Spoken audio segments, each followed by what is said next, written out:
देखिए, मैं आपको बता दूं कि ट्विटर के संस्थापक जैक डॉर्सी ने कहा कि भारत सरकार ने दी थी धमकी। अब ये जैक डॉर्सी क्यों ये बात कह रहे हैं? क्योंकि ये बीजेपी की अपोजिशन पार्टी के लीडर्स के साथ फ़ोटो खिंचा रहे हैं, हमारे देश के हैं नहीं। ये हमारे देश का कोई कानून मानना नहीं चाहते, तो सरकार ने इनके ऊपर कड़े प्रतिबंध लगाए होंगे, इसलिए इनकी अब चू चू निकल रही है। अब हुआ क्या है, अब 1 साल बाद जब आप कह रहे हैं, तो आज 1 साल हो चुका है जब ट्विटर किसके हाथ में है आप जानते हैं। आप बताइए कमेंट करके किसके हाथ में है ट्विटर, कौन उसका मालिक है। अब चलते हैं, बात करते हैं ट्विटर की बात। ट्विटर के संस्थापक और पूर्व सीईओ जैक डॉर्सी ने एक साक्षात्कार में दावा किया कि भारत में किसान आंदोलन के दौरान सरकार ने उन्हें ट्विटर को बंद करने की धमकी दी थी। ये होता कौन है? ये हमारे भारत देश का तो है नहीं, बाहर का बंदा है, यहाँ पे बकवास कर रहा है।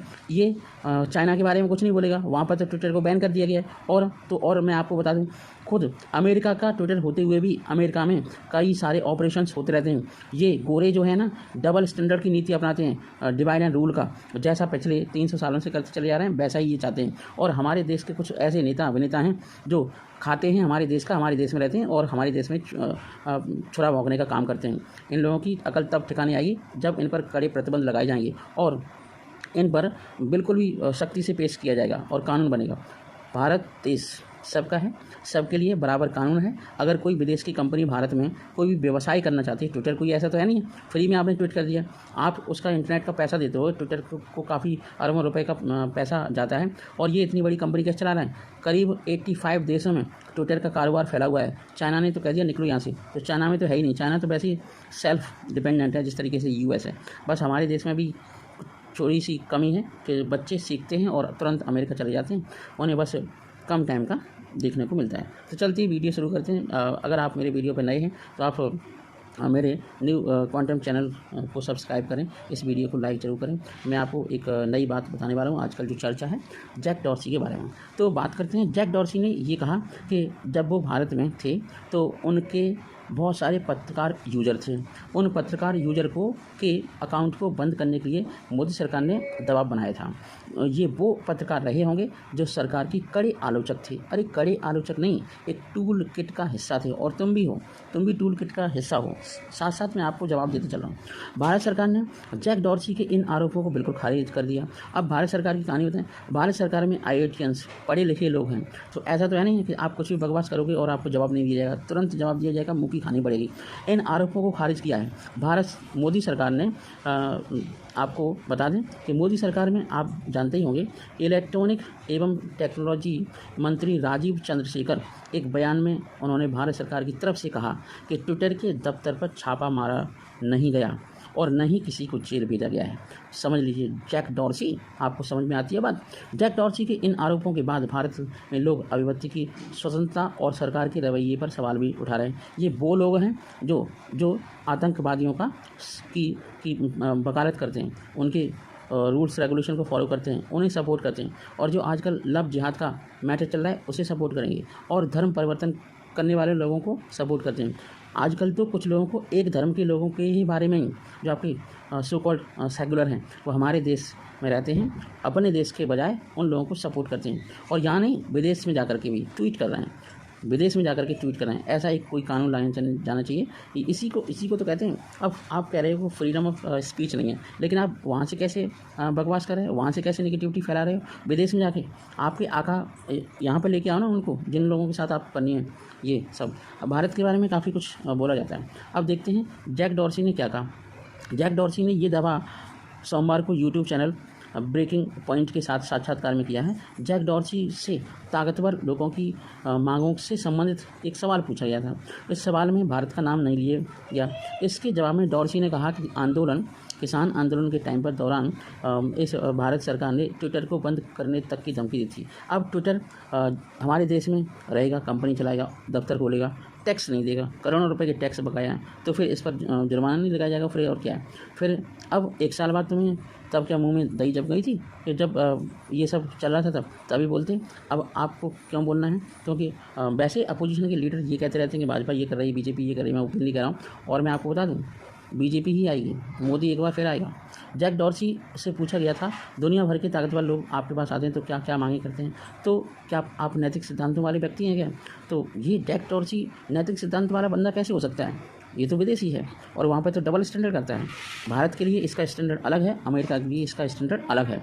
इस सवाल के जवाब में उन्होंने जैक डॉर्सी ने कहा, मिसाल के तौर पर भारत एक ऐसा देश है जहाँ से किसान आंदोलन के दौरान हमारे पास बहुत सी मांगें आ रही थी। कुछ खास पत्रकार थे जो सरकार के आलोचक थे, उनके बारे में एक तरह से हमसे कहा गया कि हम भारत में ट्विटर को बंद कर देंगे। भारत हमारे लिए बड़ा बाजार है और आपके कर्मचारियों के घरों पर छापे मार देंगे और उन्होंने कहा कि हम आपके ऑफिस को बंद कर देंगे। मतलब भारत सरकार ने कहा, ऐसा हो सकता है? भारत सरकार का टैक्स नहीं दोगे, बीच में बोलते जाते हो। अगर आपकी बात नहीं मानेंगे तो ये भारत में हो रहा था, ये भारत का लोकतंत्र, ये बकवास कर रहा था वहाँ से जैक डॉर्सी, ये संस्थापक है ट्विटर का। चलिए अब भारत सरकार ने क्या जवाब दिया हम आपको और बताते हैं, समझाते हैं, सुनाते हैं। जैक डॉर्सी को भारत ने जवाब दिया। भारत सरकार ने जैक डॉर्सी के आरोपों को खारिज किया है। भारत के इलेक्ट्रॉनिक्स एंड टेक्निकल जो राज्य मंत्री हैं राजीव चंद्रशेखर को तो आप जानते ही होंगे, दाढ़ी वाले, ने ट्विटर पर जारी एक बयान में कहा कि ये ट्विटर की इतिहास के एक संदिग्ध तौर को साफ करने का प्रयास है। ये ट्विटर बकवास कर रहा है, बेकार की लीपापोती कर रहा है, डबल स्टैंडर्ड अपना रहा है, इसे बिल्कुल क्लियर किया जाना चाहिए। जनता को सब कुछ मालूम होना चाहिए। और आपको बता दें, पॉलिटिकल पार्टियां जनता को बेवकूफ़ बना करके पिछले 70 सालों से राज्य कर रही हैं। 9 साल में ये तिरमना रही, क्योंकि अब इनकी रोजी रोटी बंद हो गई है, इनका टैक्स कम हो गया है। जो भी 2 नंबर की कमाई करते थे मोदी ने सबको कबाड़ कर दिया है, ये हो गया। इसलिए उनके मोदी के पीछे पड़े हुए हैं। ऐसा पढ़ते रहो, आगे फिर की सरकार बीजेपी की होगी। उन्होंने कहा कि जैक डॉर्सी के नेतृत्व में ट्विटर और उनकी टीम लगातार भारतीय नियमों का उल्लंघन कर रही थी। तथ्य ये है कि साल 2020 से 2022 के बीच उन्होंने लगातार भारत के कानूनों का पालन नहीं किया। ट्विटर ने अंततः जून 2022 में कानून का पालन किया। अब बताइए, 2 साल तक इन्होंने कानून का उल्लंघन किया। एक बार भी ये बोला कि हमने कानून नहीं माना, लेकिन वो बात नहीं बताएंगे। वही बात है कि दूसरे को बोलना है, अपने आप को बचाव करने के लिए दूसरे के बारे में बोलना है। और कुछ लोग ये बुलवा रहे हैं और यही उनका टूल किट का हिस्सा है। 50-60 करोड़ रुपए दे दिए होंगे, घूस दे दी होगी, खुद ही करप्ट है तो दूसरों को करप्ट करेंगे। और ये पैसे लेके ही बोलते हैं, एक सेंटेंस भी नहीं बोलते, एक वर्ड करोड़ों रुपए का होता है इनका।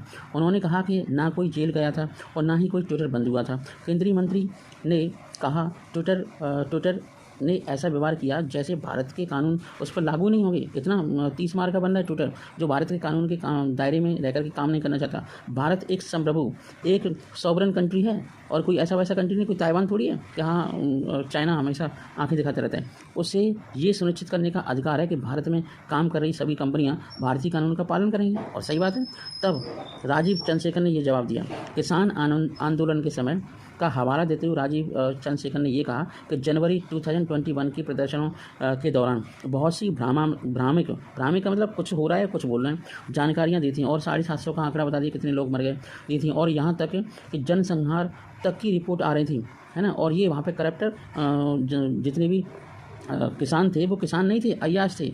उन्होंने तो ट्रॉली के अंदर एसी लगा रखी थी और लड़कों को पैसे दे रहे थे 500 हज़ार रुपये। वहाँ पर पर डे की इनकम के हिसाब से मजदूरी दी जा रही। और राकेश टिकैत को आप कम समझ रहे हैं, 14 स्टेट में उसका कारोबार फैला हुआ है। वो किसान नेता नहीं है, वो तो अंबानी, धीरूभाई भाई अंबानी की तरह ही मान लीजिए। पर वो सिंपल सा दिखता है, उसके दिखाने के दांत कुछ और हैं और कुछ और हैं। उसने, है ना, मोदी को नीचे दिखाने का प्रयास किया, योगी को नीचे दिखाने का प्रयास किया। फिर क्या हुआ, उसके ऊपर क्या डाल दिया गया था, आपको मालूम होगा उसके मुंह पर क्या डाला गया था, काले पोत दी गई थी।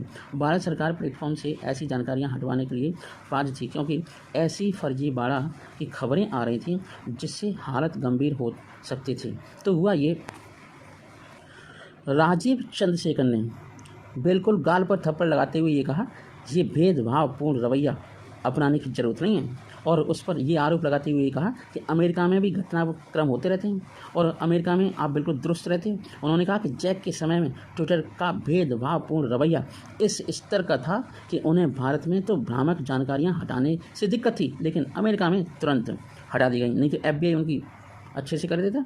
केंद्रीय मंत्री ने कहा कि भारत में किसी पर भी रेड नहीं डाली गई और ना ही किसी को जेल में डाला गया। हमारा मकसद सिर्फ भारतीय कानून का पालन सुनिश्चित कराना है। और क्या कम पड़ते हैं क्या भारतीय? भारत में कोई भी कंपनी काम करेगी, भारत के नियमों के कायदे कानून के काम करेगी। ये नहीं फ्रीडम स्पीच है। फ्रीडम ऑफ स्पीच केवल पॉलिटिकल पार्टियों के लिए होती है, आपके लिए नहीं है जनाब। आप अपने आप दुरुस्त करिए, नॉलेज बढ़ाइए और ये डबल स्टैंडर्ड की नीति करना बंद कर दीजिए। Jack Dorsey.